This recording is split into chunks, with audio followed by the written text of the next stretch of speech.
নমস্কার, আমি শুক্লাশীল সাধারণ রান্নার পক্ষ থেকে আপনাদের সকলকে স্বাগত। আজকে আমি রান্না করছি ঢ্যাঁড়সের ঝাল। ঢ্যাঁড়সের ঝালের জন্যে নিচ্ছি ঢ্যাঁড়স, টমেটো, হলুদ, নুন, বেসন, পেঁয়াজ, লঙ্কা। ঢ্যাঁড়সটাকে আমি এইভাবে কেটে নিয়েছি। ঢ্যাঁড়সের মধ্যে আমি নুন, হলুদ,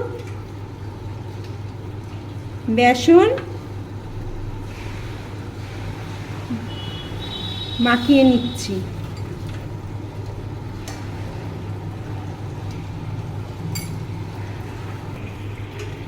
এইভাবে মাখিয়ে নিয়েছি বেসন, নুন, হলুদ দিয়ে। এবারে আমি গ্যাসটা জ্বালাবো। কড়াইটা গরম হলে তেল দিয়ে ঢ্যাঁড়সগুলো ভেজে নেব। সাদা তেলে আমি ঢ্যাঁড়সটা ভেজে নিচ্ছি।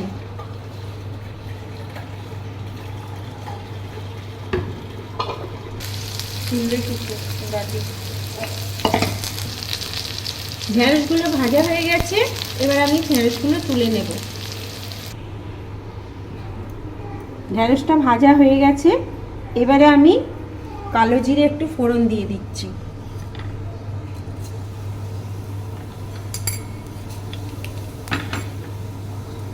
আর এটা হচ্ছে লঙ্কা, টমেটো আর পেঁয়াজ দিয়ে পেস্ট করে নিয়েছি। এই পেস্টটা এখন দিয়ে দিচ্ছি। নুন, হলুদ। এবারে আমি মশলাটা কষিয়ে নেব। মশলাটা আমার কষানো হয়ে গেছে, এবারে আমি ঢ্যাঁড়সগুলো দিয়ে দেবো।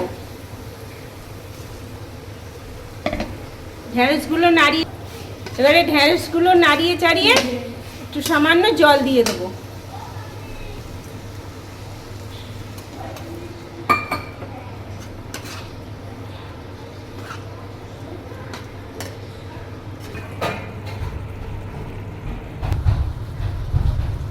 রান্নাটা আমার হয়ে গেছে, এবারে নামিয়ে দিচ্ছি।